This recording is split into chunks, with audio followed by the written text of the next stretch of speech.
ওং নমো ভগবতে জ্ঞানেশ্বর দেবায় নমঃ। আজকের আলোচনা জ্ঞান বলো, ভক্তি বলো, ঈশ্বর বলো আর ব্রহ্মই বলো, সব গুরু কৃপাতেই লাভ হয়। প্রেম আর নিষ্কাম প্রেম। প্রেমে কিছু স্বার্থ সম্বন্ধ থাকতেও পারে, কিন্তু নিষ্কাম প্রেম হলো নিঃস্বার্থ সেবা।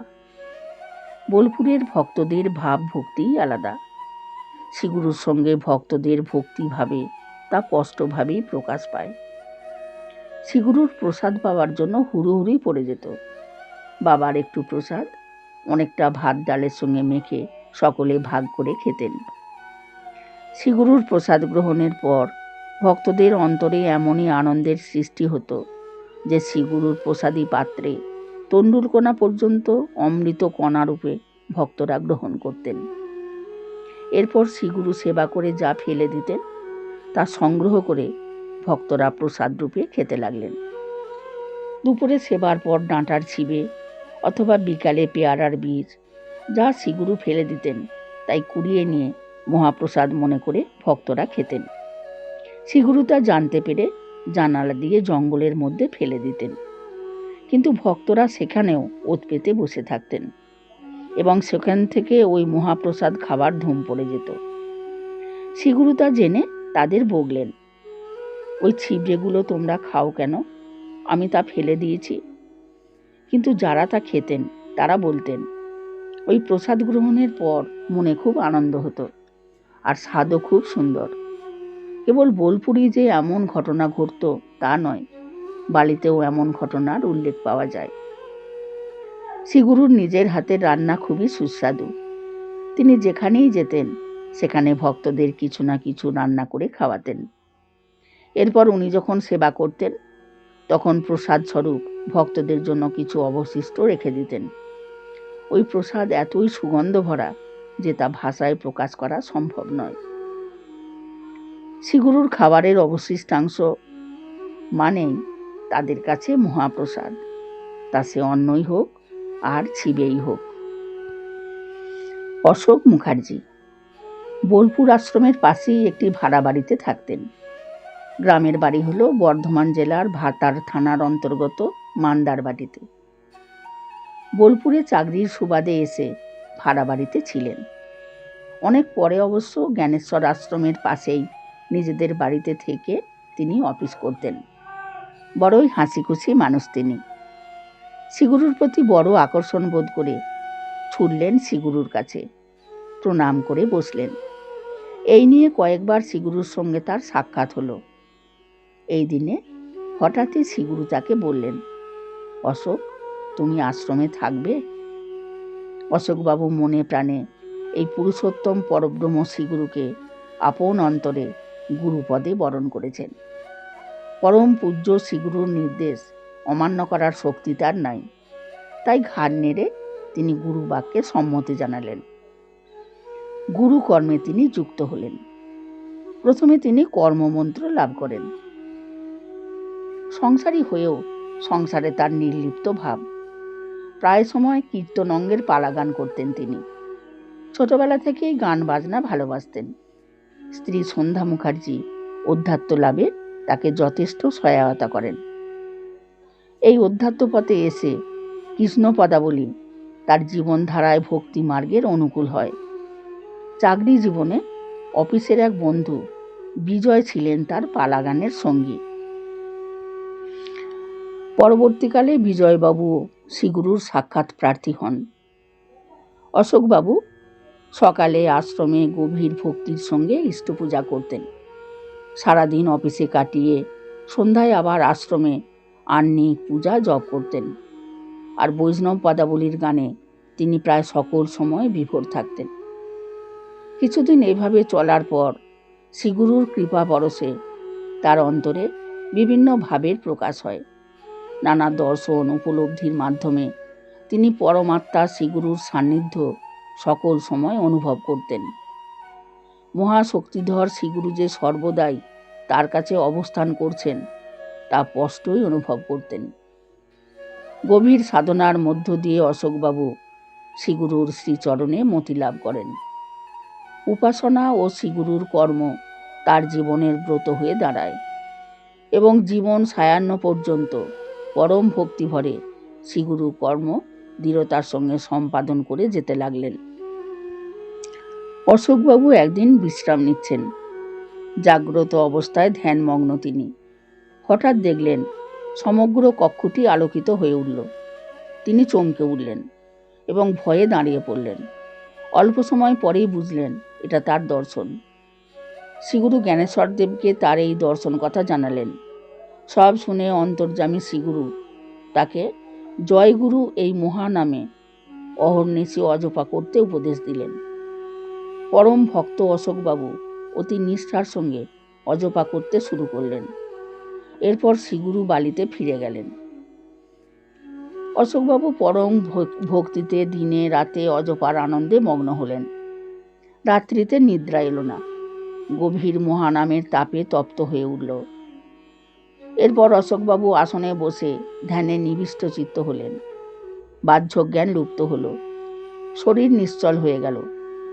সূক্ষ্ম চৈতন্য সত্তায় তিনি অনুভব করলেন তার সূক্ষ্ম শরীর স্থূল দেহ ছেড়ে ক্রমে ঊর্ধ্বে গমন করছে এবং জয়গুরু মন্ত্রটিও ঊর্ধ্বাকাশে উজ্জ্বল জ্যোতিরূপে উত্থিত হচ্ছে। সেই সঙ্গে তিনি নিজেও ওই মহামন্ত্রকে লক্ষ্য করে ঊর্ধ্বলোকে গমন করছেন। সহসা বহু ঊর্ধ্বে অবস্থিত একটি অন্ধকার গোলকের মধ্যে তিনি প্রবেশ করলেন। সেখানে গুরু গম্ভীর রবে প্রণব ধ্বনি নিনাদিত হচ্ছে। ওম ওম রবে চতুর্দিক প্রতিধ্বনিত হচ্ছে এবং ওই ধ্বনি তার হৃদয় মধ্যেও উচ্চারিত হচ্ছে। এর কিছুক্ষণ পরে তার স্থূল দেহে চেতনার প্রকাশ হলো। তিনি নিজ শরীরে ফিরে এলেন। ধ্যানে বসে আজ তার মনটি বড় তৃপ্ত হলো। এক পরম সন্তোষ লাভ করলেন। এই দর্শন লাভের বেশ কিছুদিন পরে শ্রীগুরু বোলপুরে এলেন। তখন অশোকবাবু শ্রীগুরুকে তার এই দর্শনের কথা জানালেন। দিব্যদর্শী শ্রীগুরু জ্ঞানেশ্বর দেব সব শুনে তার আত্মজীবনের প্রণব মাহাত্ম্য ব্যাখ্যা করে শোনাতে লাগলেন। প্রণবের দিব্য রূপ ও ধ্বনি মাধুর্য বর্ণনা করলেন। কিন্তু ভক্তের দর্শন, উপলব্ধি ও অনুভূতি লাভ সকলই যে গুরু কৃপায় হয় সেই কথাটি অশোকবাবুর কাছে তিনি গোপন করে গেলেন। যদিও পরবর্তীকালে অশোকবাবু তা অনুভব করতে পেরেছিলেন। একটি অমূল্য উপদেশ শ্রীগুরু অশোকবাবুকে দিয়েছিলেন। তা হলো, যে কোনো কাজই করো না কেন ঈশ্বরের কাজ মনে করে করবে।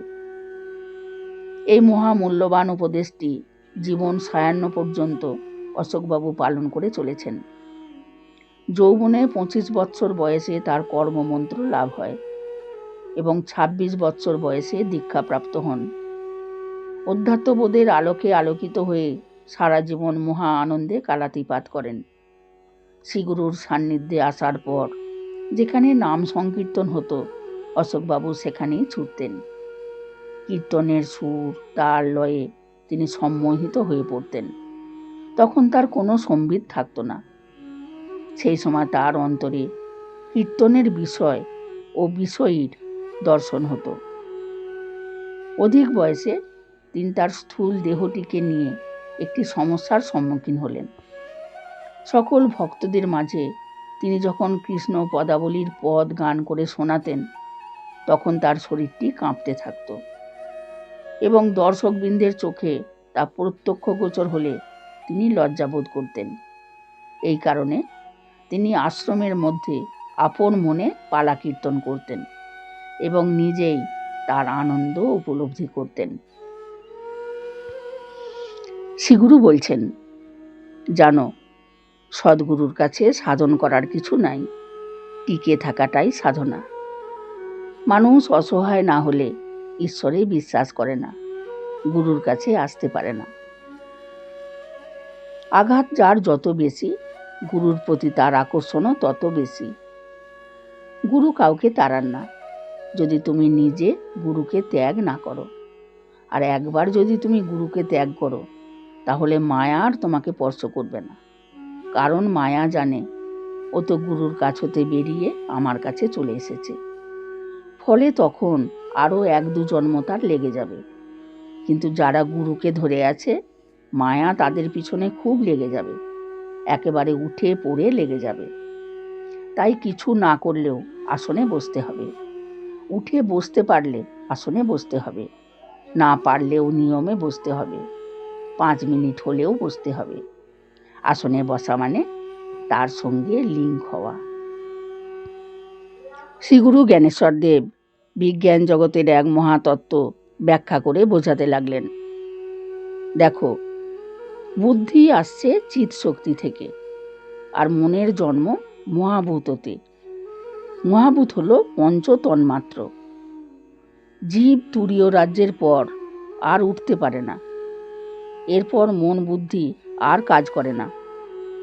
এরপর বিশুদ্ধ গুণ, অর্থাৎ ঈশ্বর জগৎ।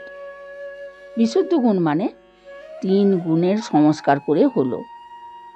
তখন ভগবানের উপর সকল কিছু ছেড়ে থাকতে হবে।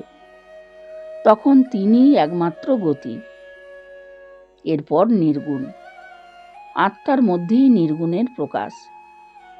ভগবানকে লাভ করার অনেক পথ আছে। যে কোনো পথে মানুষ তাকে লাভ করতে পারে। মুক্তি লাভ করে জ্ঞানী আর ঈশ্বর ভক্ত।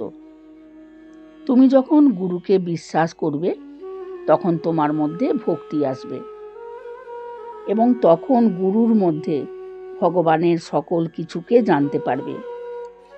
তখন তোমার মধ্যে সকল কিছু রিলে আরম্ভ হবে। সাধনার প্রথম দিকে প্রার্থনা আসে। জ্ঞান, ভক্তি, বিশ্বাস, ব্যাকুলতা সবই প্রার্থনা আসে। কিন্তু চাওয়া আর না চাওয়া দুটোই সাধনা।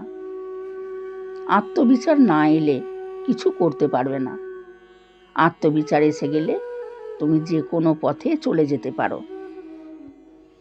দেখো, গুরু ছাড়া কিছু লাভ হয় না। সদ্গুরু লাভ হলেই হয়ে গেল।